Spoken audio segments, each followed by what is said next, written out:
आज अमावस्या, त्याचसोबत शनी जयंती आणि गुरुवारसुद्धा आहे. तर प्रत्येक गुरुवारी किंवा अमावस्येला बघा मी असंच हळदीचं लेपन करते उंबरठ्यावरती आणि छान स्वस्तिक काढते, रांगोळी काढते.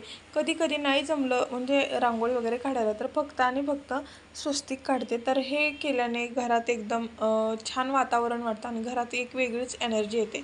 तर बघा तुळशीपुढे सुद्धा छान अशी रांगोळी काढली श्री स्वामी समर्थ.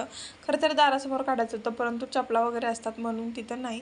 आणि सकाळी सकाळी मी तुळशीची पूजा करते तेव्हा कच्चं दूध अर्पण केलं होतं सकाळी सकाळी, पण तिथे तेव्हा मी शूट नाही केलं.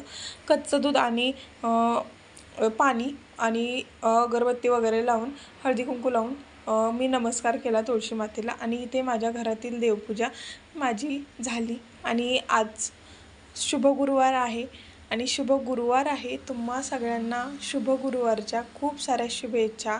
आणि हे सगळे कामं प्रत्येक गुरुवारी झाले पाहिजेत. त्याचसोबत अंघोळीच्या पाण्यामध्ये सुद्धा हळद टाकली पाहिजे आणि ते मी करतेच आणि तुमच्यासोबतसुद्धा शेअर करते. आजचा हा व्हिडिओ तुम्हाला माहितीपूर्वक वाटला असेल तर लाईक करा, शेअर करा, चॅनेलला सबस्क्राईब करा आणि कमेंटमध्ये श्री स्वामी समर्थ लिहायला मात्र विसरू नका. धन्यवाद.